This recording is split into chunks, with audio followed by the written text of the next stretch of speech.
My pleasure to introduce Linda Thompson to you today. Linda is the director of the Securities and Exchange Commission's Division of Enforcement. She became director of the division in 2008. She received her bachelor's degree from Smith College and her law degree from Harvard University. That rather dry introduction is not the real Linda. I've known her now for many years, and I will tell you, she's one tough lady.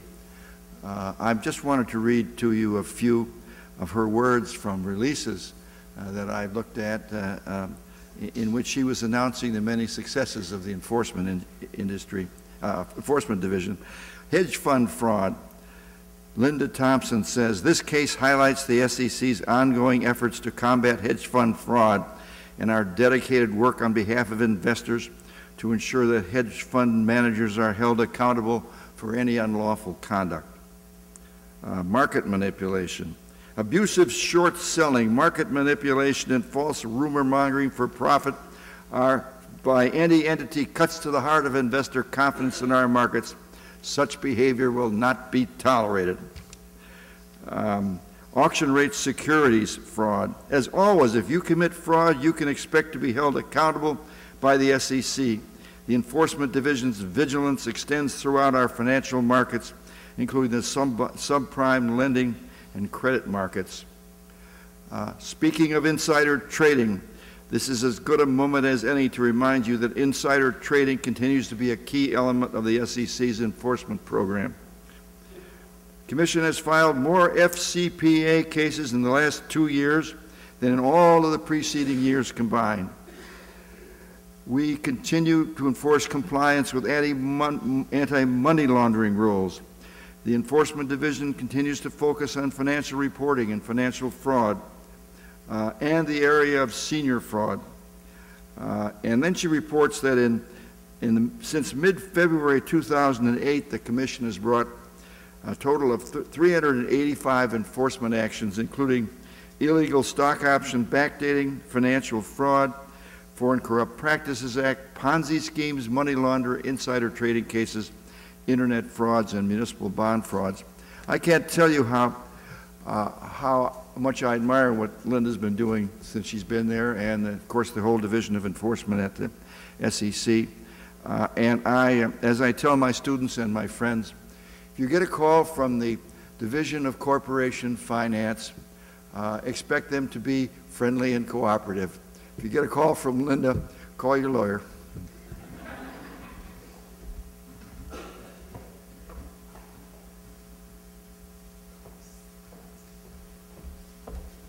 Well, isn't that a cheery way to start the morning? Good morning, everyone. Thank you, David, for that very nice introduction. It was somewhat scary, so maybe perhaps I can be slightly gentler. David is always, despite what he just said, a calming presence, and I have to say that these days that's particularly welcome. As we struggle with the current market crisis, it's worth remembering crises past. Indeed, the very institution that it is my honor to serve was born of a crisis and has been dealing with them ever since. It's worth noting that today, I believe, is the 55th anniversary of the September 26, 1953 event in the market where the New York Stock Exchange had its largest drop to that point since the October 1929 crash. And of course, it was almost 21 years ago that David Reuter, who was then a very newly minted chairman of the SEC, was confronted with the steepest drop the markets had ever suffered since the crash of 1929. Thank you for the very great honor of pinch hitting for the chairman and for understanding why he really can't be here today. Believe me when I tell you, he would really much rather be here. He would love to be here with this beautiful weather, which emblematically is both literally and figuratively better than the weather in Washington. I understand it's raining, and for many people, they barely notice. On the subject of pinch hitting, given the events in baseball, I thought, and given I'm being in Chicago, I thought it was worthwhile to congratulate both Chicago baseball teams. Now, I understand the White Sox fans are a little sadder today than they were yesterday. But from those of us who live in and around Washington, the notion that you could be at the end of the season with one of your teams destined for post-season play and the other is still possible to be in postseason play. In fact, I think mathematically it is still possible that you could have the first ever Windy Cities World Series in over a century. That is extraordinary from people who live where I do, where we have two beautiful, beautiful stadiums and two utterly lousy teams, and where the best thing you can hope for, indeed you would be declared to be a cockeyed optimist if you hoped for it, was a team that perhaps would get a 500 season. So, as I say, I need to remind everyone that my views, including my views on baseball, are my own and do not necessarily reflect the views of the Commission or any other member of the Commission staff. In the couple of days I've had to think about what I was going to say here, I actually spent a fair amount of time thinking about it. Usually for me, it is a relatively straightforward matter of looking at the latest cases on corporate disclosure, for example, or insider trading, or foreign corrupt practices, weaving them together with some theme or another, add a few war stories and perhaps a few bromides. Were I to be more self-aware, I would probably admit that it would involve some relatively self-congratulatory, tidbits about what we've done recently that I would then urge on you as cautionary tales for your clients. And that's not really all that surprising, because if you think about enforcement, it is fundamentally, day in and day out, micro. We focus on who did what to whom with what, and do we have the evidence to prove it. But in these not so ordinary days, it is worth looking at it a little more from a greater distance, and when I do that, I realize that we are profoundly macro. If the devil is in the details, and believe me, we see plenty of devils in the work we do every day, perhaps today we can find an angel or two in the larger picture. Every once in a while in a career, we come to a moment when the world seems to shift, just ever so slightly beneath our feet. It comes time for those of us whose profession is to provide answers to ask ourselves some questions. What do we hold on to, and what do we let go? Where are the handholds that will provide us and our clients with the stability we need?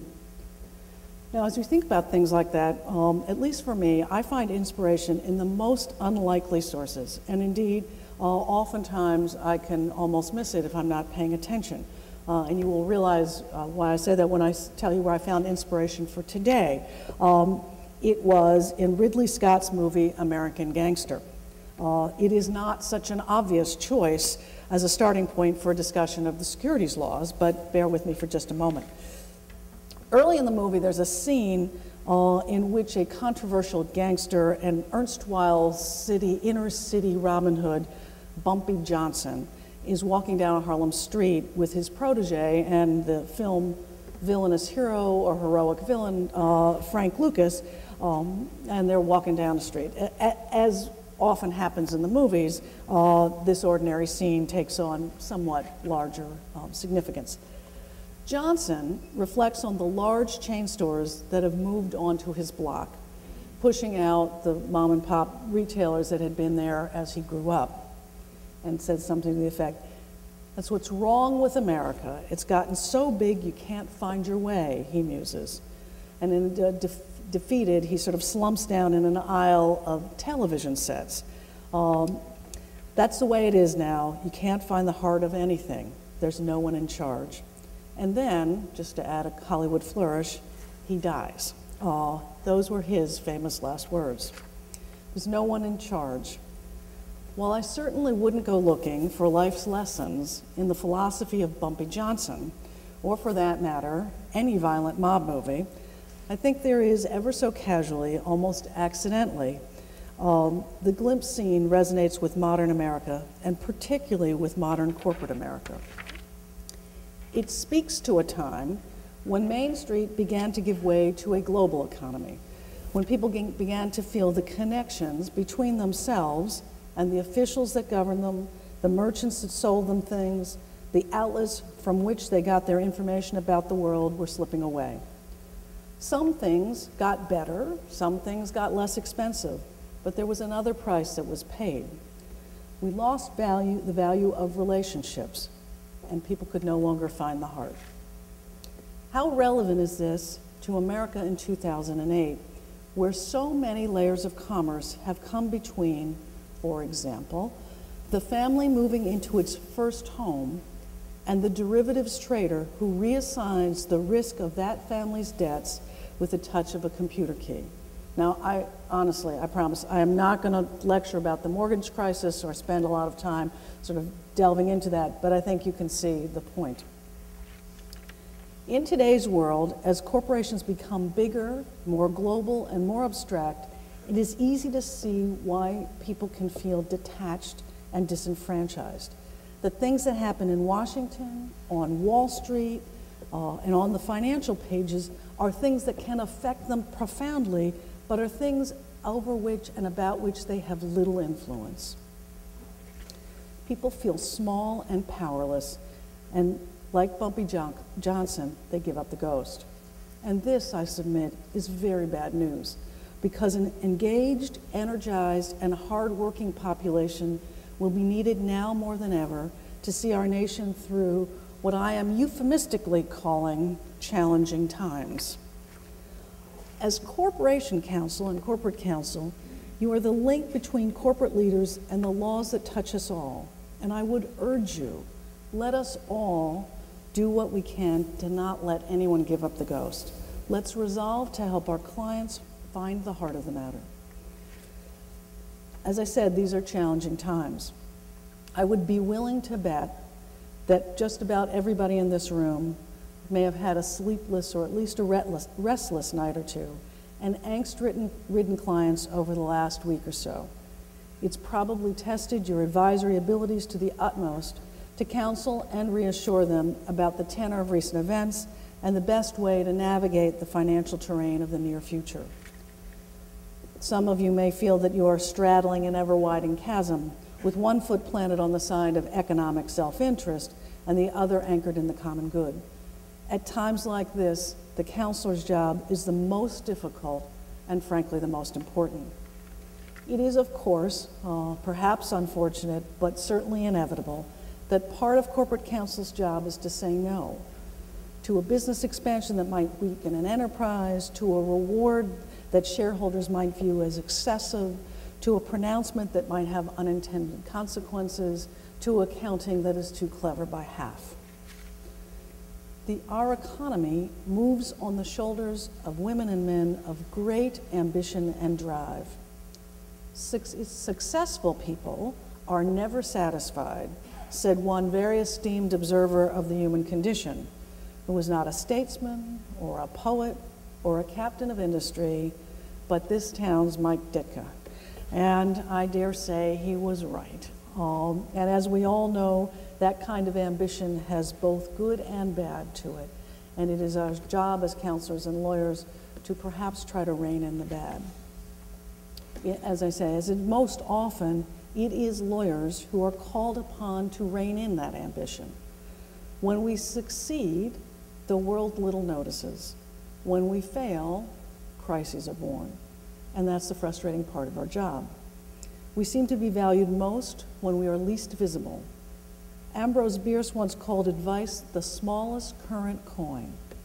And it's times like this that the coin seems to have again fallen into some disrepute. I think it's our highest calling to rescue it from that fate. And perhaps, ironically, I noted the other day that our smallest coin, the penny, is getting a makeover. And apparently there will be 4 new ones circulating soon. For those of you who may be looking for some concrete suggestions for tomorrow's memorandum to clients, I am afraid I will disappoint you.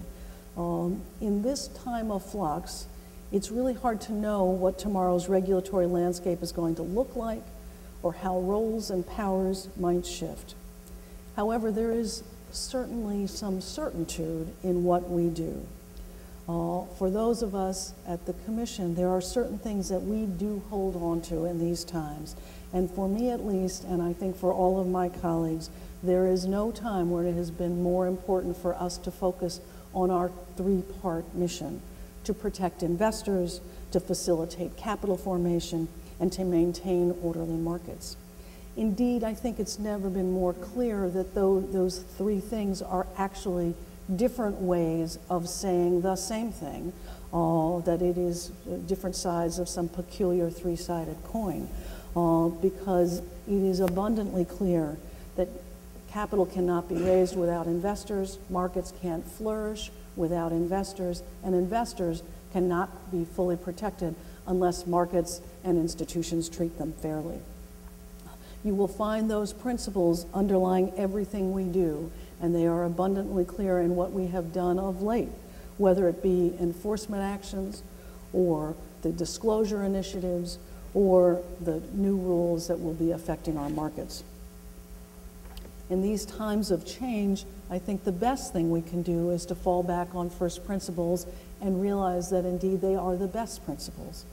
At moments of economic or political uncertainty, it is natural and logical to look for solace and permanence in the law and its keepers. These are moments when it's an excellent time to pause and reflect on the law with a capital L, for it is times like this that we see the limits of self-interest and the ways that our common interests join us, and that is precisely what law with a capital L does. We have to remind those we serve and advise of principles like equity, justice, industry, and charity. And those, I submit, are the very principles that we need to remember ourselves, that they are why we studied law in the first place, and it is why many of us, I hope, and certainly me, continue to love it. These are the principles that resound both inside and outside a corporation, in the form of gender equality, environmental sensitivity, fair employment practices, responsible community citizenship, and generous philanthropy. And outside the corporation, in the form of federal, state, and local laws that govern us all. No matter what Dickens' Mr. Bumble may have thought, the law is most decidedly not an ass. It was designed to do right, not wrong. It was meant to get to good results, not bad. And it is none other than former Chairman Reuter who voiced this very sentiment on the day of his own swearing in, when he asked securities industry's professionals to look inwardly and to recognize that in the long run, their best interests, as well as those of the public, will be well served by adherence to strict standards of integrity. Even as we speak, the legislative tug-of-war between public and private interest is being played out on a grand scale just a few hundred yards from my office. I am sure that many, if not most, of the people in this room have added their voices, directly or indirectly, to this debate. And despite all the wringing of hands taking place throughout the land, in boardrooms and on op-ed pages, I don't know how many editorials I saw this morning, and on Capitol Hill, I think we can safely continue to have great faith in this country and its institutions. Montaigne said laws, like great rivers, get greater and nobler as they roll along.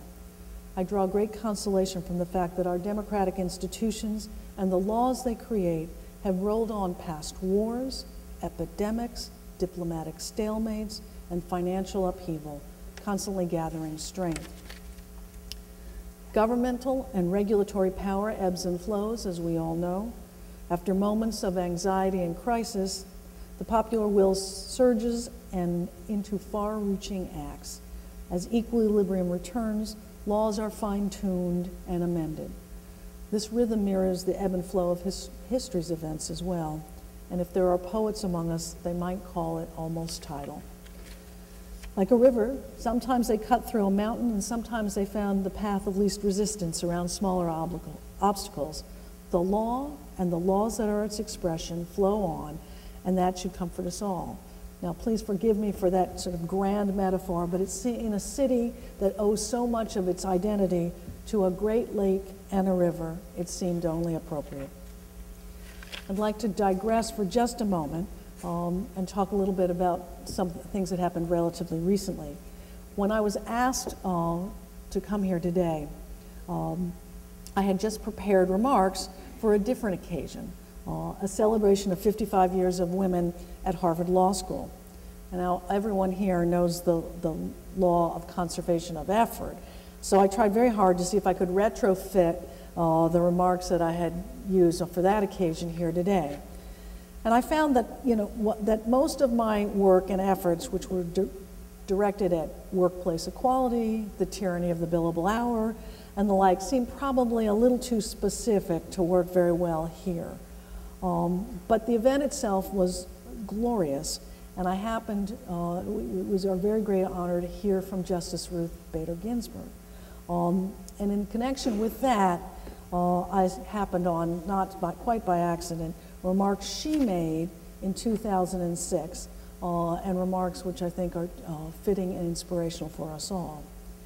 It is generally not ideology that keeps lawyers from helping to repair tears in their communities, nation, and world, and in the lives of the poor, the forgotten, the people held back because they are members of disadvantaged or distrusted minorities. It is more likely to be apathy, selfishness, or anxiety that one is already overextended. Those are forces not easy to surmount.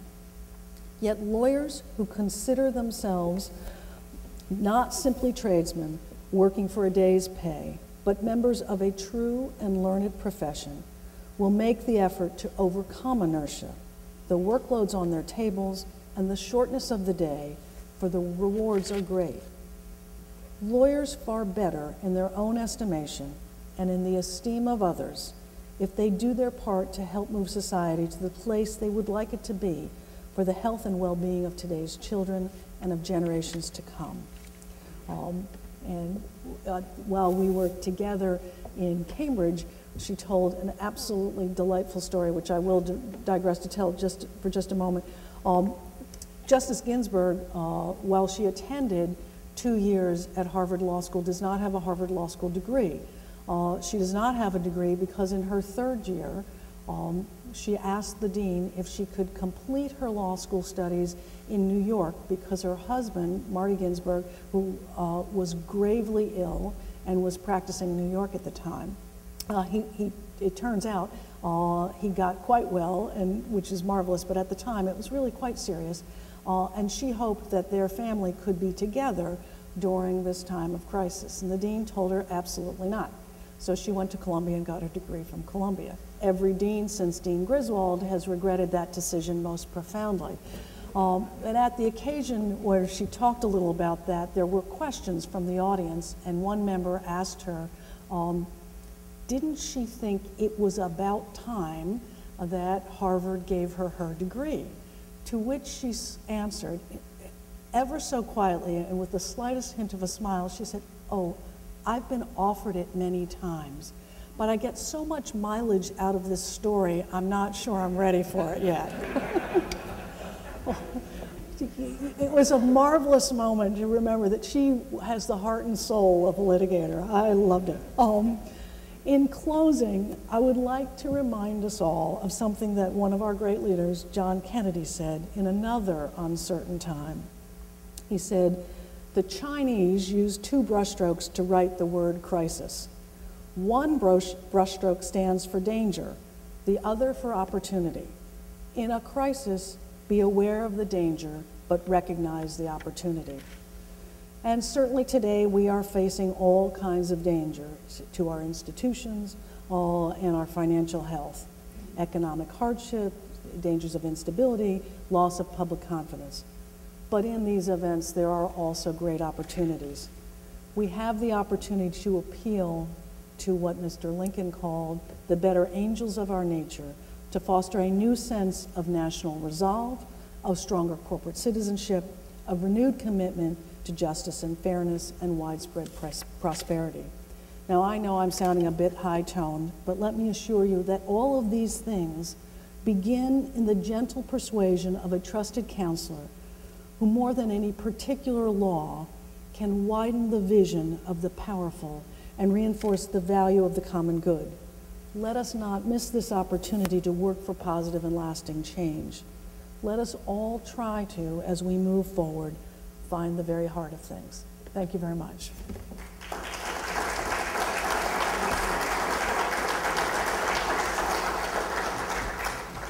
And apparently, we're going to have some questions.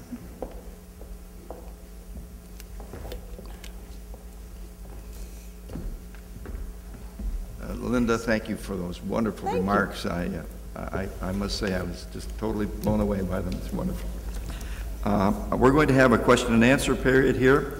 Our moderator is Kelly Welch, Executive Vice President and General Counsel of the Northern Trust, and Chairman of our Planning Committee this year. Kelly, it's yours. Great, thanks. I think I'll ask a question or two, but certainly the focus of this session is the opportunity to get questions from the participants in the conference. So if you have any questions, start thinking about them, and Julianne will have a microphone and be able to get to you. One question I've had is, how do you approach enforcement situations where there are parallel proceedings, particularly when it's a high-profile matter, a lot of media attention, maybe some of your colleagues, sister agencies, may have a quicker, less sober pace in approaching situations, and what kind of pressures does that put on your group? Well, there are lots of different ways to think about parallel proceedings, if you will. There are the very traditional proceedings where we proceed, the SEC proceeds on an investigation, and there is a parallel criminal investigation on the federal side, because we didn't make this up with Enron. The 33 Act and the 34 Act have provided the same conduct that we enforce civilly can, if the evidence is sufficient, amount to a criminal violation. Those parallel proceedings work very, very smoothly. We work with our criminal counterparts and have for years. So that's relatively seamless.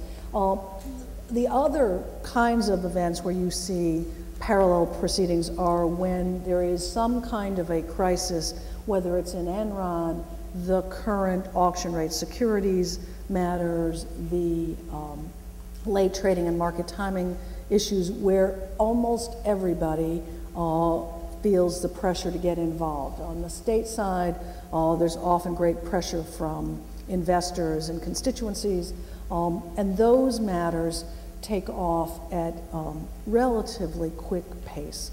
We have gotten very much better at working together, and the recent auction rate securities matters are an example of that. Well, you can look at them and read the press and find examples where things were sort of somewhat fractured.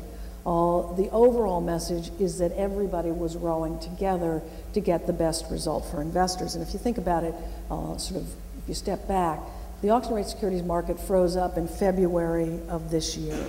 And as of today, there are agreements in principle which will work between the federal side and the state side to get billions and billions of dollars of liquidity back to investors. So that's, we've worked together more in recent years than in the past. It's always a little bumpy. For people who are on the receiving end of requests and those investigations, I think they will uniformly tell you they are unpleasant experiences just because there's so much going on, which means, and getting back to what we're all here for, the role of trying to avoid getting there in the first place is enormous, and especially when it has to do with issues that affect retail investors or sort of everyday citizens, because then the pressure to do something is just enormous and very difficult for people to resist.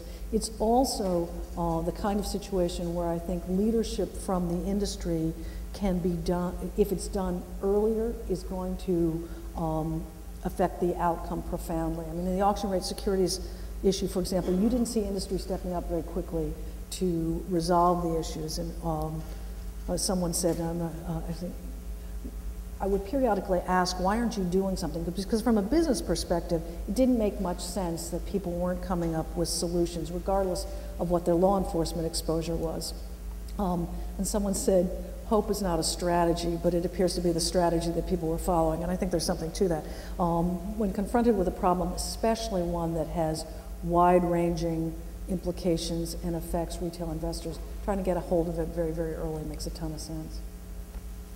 You know, most companies in the U.S. have expanded their operations throughout the world a lot over the past 10, 15 years. The Foreign Corrupt Practices Act obviously is a law that applies to U.S. companies, and it's a U.S. law. What future do you see in terms of enforcement in that area? And what kind of cooperation are you starting to get from other countries in enforcing that? Because I think there's always been a perception that that's very much a U.S. issue, but maybe that's changing a little bit. Well, it's actually changed a lot. When the Foreign Corrupt Practices Act was enacted, Marty, 30 years ago last year, I think, there was widespread belief that we had just shot ourselves in the foot, the head, whatever you pick, that that we were being the usual American puritanical lunatics, that the rest of the world operated differently, and we were cutting off our ability to act in a global market. Over time, the opposite has happened. While people feared, and we all worry about a race to the bottom, this was one that was a race to the top. Increasingly, over that time, countries around the world adopted standards that were very similar to the Foreign Corrupt Practices Act, if not identical, often modeled on it. Internationally, I think that's probably the norm with respect to the law as opposed to the exception. What's probably unique about the U.S. is that we do a better job of enforcing it than just about anybody anywhere else. And increasingly, we're seeing a lot of enforcement. As I've said and has been noted, in the past 2 years or so, we've probably brought more Foreign Corrupt Practices Act cases than in the prior history of the Act. The other thing that's also clear is that Maine Justice has been very active in the foreign corrupt practices field, and if you think about it structurally, it's not surprising. A lot of white-collar law enforcement is done in the U.S. Attorney's offices throughout the country. There are 94 U.S. Attorney's offices, 93 U.S. attorneys, and one of the areas that Maine Justice seems to have a relatively, not exactly a monopoly, but a dominant presence is in the Foreign Corrupt Practices Act arena. Terrorism has moved off to another division within justice, so it's one of their staples, and they've done very well by it of late. So I think we will continue to see more activity. We were fearful about getting cooperation internationally because of various constituencies having various motives and wanting to protect their own businesses. We found great ways to get information. These cases can take a while. It takes us a while to get the information, but we're getting it. And certainly in my tenure at the SEC, we have increasingly gotten agreements either multilaterally or bilaterally with respect to sharing information. We have increasingly worked with our counterparts overseas. I think last year there were 400 and some odd requests to foreign regulators and 400 or 500 some requests from foreign regulators. So we work on an international field these days. Does the audience have questions that they'd like to ask? No. Yeah, prior to the trial of Joe Nashville, Judge Ottingham asked the government, are you guys just beating up on a rich guy? And I'm curious that when you reflect on these cases, how do you make the determination of where stupidity stops and criminal behavior begins? We don't do criminal law enforcement at all. We work with the Department of Justice on that. We refer things over. And I think that it's fair to say that we fall on the side of we want more evidence a better record going forward. I think we recognize whenever we go into these matters that we, at some level, ruin lives for a living, and you don't want to do that without good cause. So we're very, very careful, and our process is extraordinarily careful in terms of review up the line.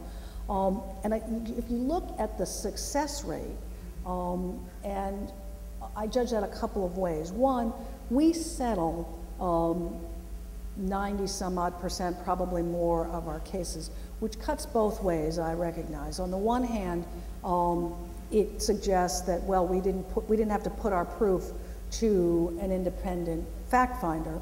On the other hand, the fact that people are willing to settle, and we deal with some of the most sophisticated potential defendants and respondents who are ably represented by counsel, reflects the fact that when confronted with what we've done and what we found, they have made a rational choice that the best result is to resolve things because we could otherwise prevail. The other thing to look at is our litigation record. We do take things to trial, and this year, I think one year we took 21 cases to federal court. This year, I think it's 20. And our success rate in an area that is very complicated, and we judge it by defendant, is considerably north of 70-some-odd%. So when we are forced to try our hand, we prevail, and I think that also reflects the fact that we are taking steps to make sure we're doing it right. We also calibrate things based on results. There was a time when we frankly lost a lot of insider trading cases. We spent the time to sit down, figure out what we were doing wrong. Was it how we were presenting things in trial? Or were we making judgments that were born of instinct as opposed to thinking about how a neutral fact finder would look at things? But you're absolutely right. It's very important to take these things very, very seriously. And in Nachio's case, I think I've got this right. The federal government prevailed at trial. There was a reversal at the circuit court, and as I understand it, it's going up either en banc or being sent back. The process is still continuing, I think. I think it was argued this week on law. Thank you. Other questions?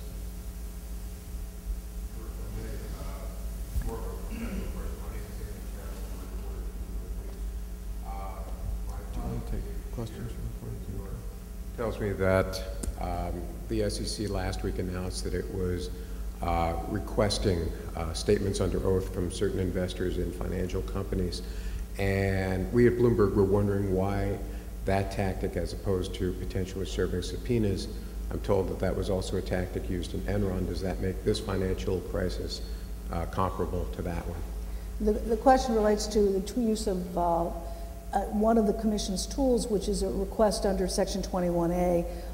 We have used it in the past to gather information. As has been noted, we used it around the era of Enron. I don't think we actually used it precisely in Enron. We used it in WorldCom. It's being used now. How we approach investigations on any particular matter depends on needs for timing, et cetera, and it's a tool that we're using now. Thanks. Other questions? One question that a number of us who worked on the program in advance for this conference were interested in is short selling. And that's gotten a lot of attention from a policy perspective over the past couple of weeks, and also a lot of attention from its impact in the marketplace. But how does the enforcement division interact in that with the policymakers at the SEC in something, on a topic like short selling, and then specifically with respect to short selling, to the extent you can talk about that? Sure. If everyone in this room thinks the topic of short selling is a relatively new phenomenon, I got to tell you, you have very different clients than some of us. The issue of short selling, naked short selling, abusive short selling has been around for a relatively long time. And if any of you have ever counseled or worked with relatively small companies, Marty, they've been yelling about this for years that they have been subject to short squeezes, that they have been plagued by the shorts, et cetera. We look at it from an and the policy issues are enormous, and people are debating them now. You know, what is the value of short selling in the market? What limits, if any, should be placed on it? And all of those things are things that people are working on from a regulatory perspective. From an enforcement perspective, the issue is not so much short versus long. The issue is manipulative trading. Is there manipulative trading, be it long or short? I don't care. We want to pursue it. There may be violations of some of the Commission's rules, Reg Show, for example, which has recently been tightened up, but it is not. It doesn't prohibit, as some would suggest, failures to deliver or naked short selling. It's a regulatory tool to make sure that shares do get delivered in a timely fashion. But our perspective is trying to sort out whether or not there has been manipulation in the markets, either short or long. One of the best cases we brought recently was just a couple of months ago, just around the time of the bear collapse. We brought a case involving rumors, where the case alleged, and was ultimately settled, that an individual intentionally spread false rumors in the market with the intention of driving the price down, which he did, and we found. So our focus is going to be on manipulation. How many cases have there been like that, where you've actually found sort of the classic false rumor connected to short selling? That was a first. Really? Manipulation cases are very hard. We've done other manipulation cases. One on a false rumor, that squarely, I believe, is the first. Yeah, because that's, in some respects, the model for what people are complaining about. It is the model for what people are complaining about, and it, you know, what makes this all very difficult, but nonetheless very important, is it almost always, if you were to think about how someone might want to manipulatively short, you would pick some company or institution that was probably already vulnerable. You wouldn't necessarily go after one that was so healthy that shorting didn't make sense. Except in a hedge where it may make sense. So unraveling all the facts, and we have to separate rumors you hear from rumors you spread. You need to separate telling people that which you profoundly believe. I mean, there's nothing, if you believe a company is in terrible shape, it's absolutely your right to tell people about it. If you believe it's great, it's your right to tell people about it. But the issue of falsity and manipulation is the issue we're focused on. With November and change in presidents coming up, what changes might you see coming from direction from either of the two candidates? Now, I know there's some specific proposals very specific proposals from one of the candidates, yes, but you can ignore those. And more generally, what are the policy directions that each of them have articulated? I think we're going to hear more from the candidates over the coming days. We are blessedly an independent agency, and what we do is, relatively speaking, apolitical, although for whatever reason, every fourth fall or so, something comes up that attracts people's attention for the campaign. But in terms of what the agency does, the agency's mission is very apolitical. It is surely apolitical in the enforcement side, where, you know, as far as I can tell, nobody likes people who steal from people, and we fundamentally continue consistently. Most of the professional staff are profoundly apolitical and stay with the agency through different chairmen, different administrations. As a practical matter, right now we have a full commission. We have 5 terrific commissioners. One of them is chairman. The one concrete change that we're anticipating is that Chairman Cox will leave in February because he said so.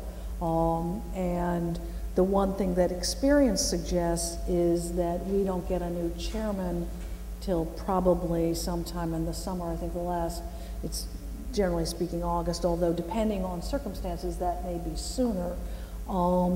And the one thing that I have seen consistently is that the commission goes about its business without, well, in Washington, you can't hardly notice it's going on. It's really something that's not part of the sort of day-to-day activity. Other questions from the group? How did you make the determination of which ones you would pursue criminally and which ones you elected to deal with civilly? Information flows very freely from the civil side to the criminal side. It flows less freely from the criminal side to the civil side because of grand jury secrecy rules. But I think it's fair to say that from our perspective, when we triaged the cases that we saw, we said early on, our focus is going to be on instances of fraudulent conduct. And so in the cases that we brought, you saw instances of falsification, you saw fictitious employees, you saw self-dealing, you saw grand examples of lying, you saw multiple instances of conduct. So we looked to see the breadth of the backdating.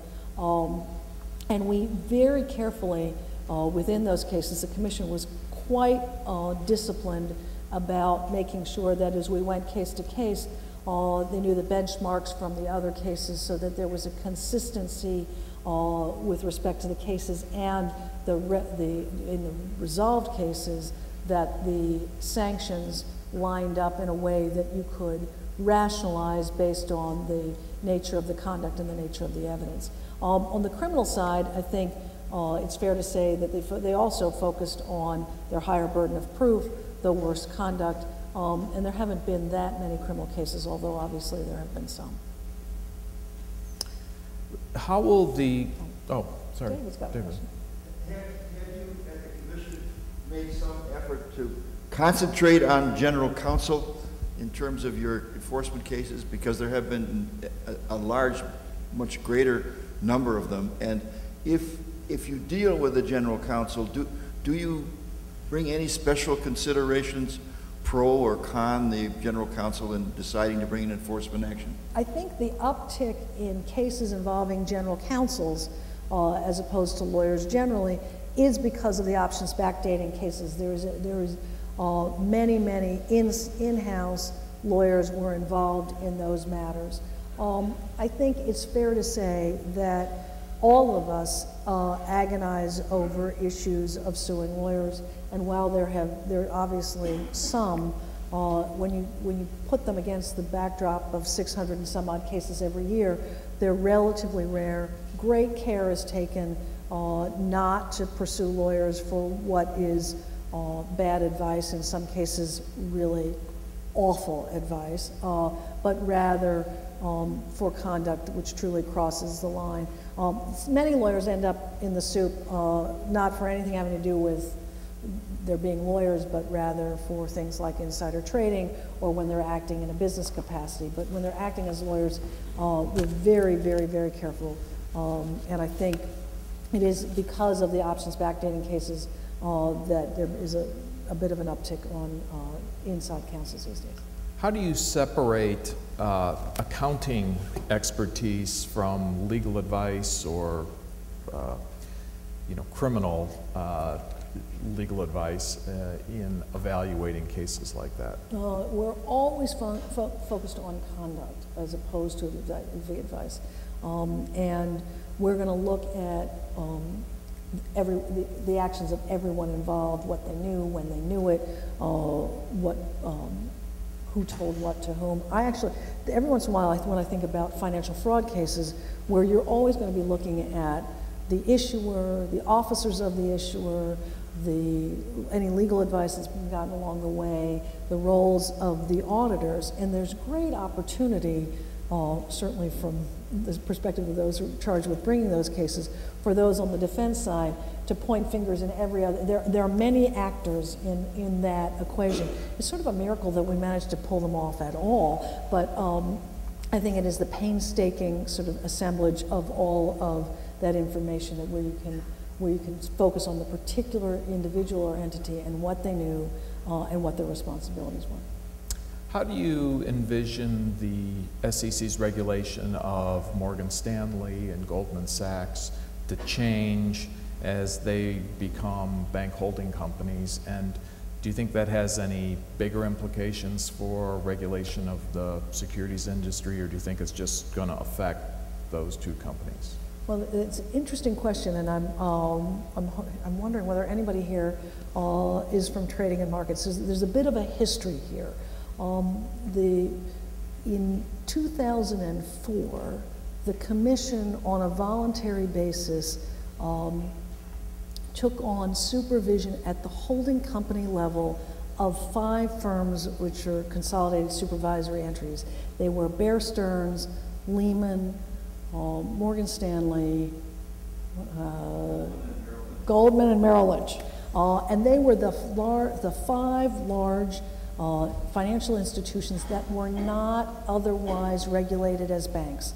And that was done, I believe, in part because of global issues and the desire for, in countries other than here, for there to be some regulation at the holding company level of those institutions. So there was a voluntary program that began in 2004.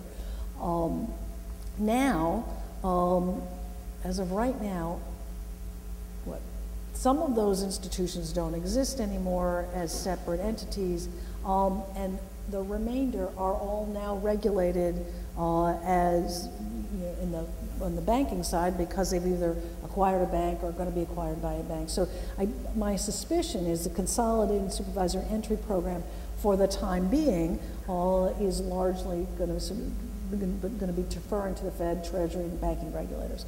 That being said, our examination program of broker-dealers, investment companies, investment advisors has been going on for forever, or certainly as close to 75 years or whatnot, and that will continue as it always has. And for years we've been examining the broker-dealers, for example, of traditional bank holding companies. So it will have some impact, I expect. The other thing that's going to happen, I don't know whether we will see the emergence, and it may depend over time, of traditional investment banks. And if we see that emergence, what's going to happen? And, you know, we're seeing who's picking up the slack on some of the riskier kinds of investments, whether that's going to be in private equity or hedge funds or some other entity. So I think that's something that will evolve, just as our CSE program evolved to fit a need. I expect we will see evolution depending on how these institutions evolve as well. What areas, and I think this is kind of a concluding question, what areas of enforcement that we haven't talked about do you see as being important over the next couple of years, including things that those of us here might not be thinking about, but should have on our radar screens? Well, first, my usual caveat, enforcement is always, always, always at some level reactive. Not reactionary, but reactive. The key is to get there quickly.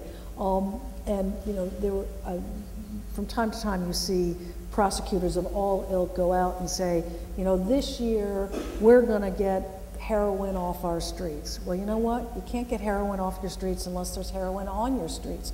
And if you're so focused on heroin on the streets that isn't there, you miss the cocaine that's there, you failed in your job. So we need to be alert to what's going on and what's emerging. We also need, and it's been clear to me for the last several years, to pay attention to everything. We need to be on all spots of the map, because if we put all our efforts on one particular issue, something's going to fester somewhere else. I mean, it is very important for us to be a presence that's felt. That being said, I think insider trading is always important, and it is something that we will do a lot on. I think retail investors and our initiative for seniors is very important, because the strength of our markets depends on the confidence of investors, and losing Main Street investor confidence is something it takes a long time to recover from that. So, and I think you've seen the results of issues that have affected investors profoundly across the board, and you see all kinds of reaction, and some of it quite negative. Hedge funds, obviously, I mean, we go where the money is, just like Willie Sutton, and there's lots of money, or there has been, whether there will be at the end of the year, in hedge funds, private equity. So we need to follow the products that are developing and see what potential abuses that are out there. Foreign corrupt practices will continue to be important. So, I mean, I think we're trying to be everywhere. There are 1,000 of us, and we like to be like loaves and fishes, frankly. So we'll try to be in your home soon. Great. Well, on behalf of all of us, thank you very much for pinch hitting to keep the baseball analogy going, and really appreciated your comments. Thank you.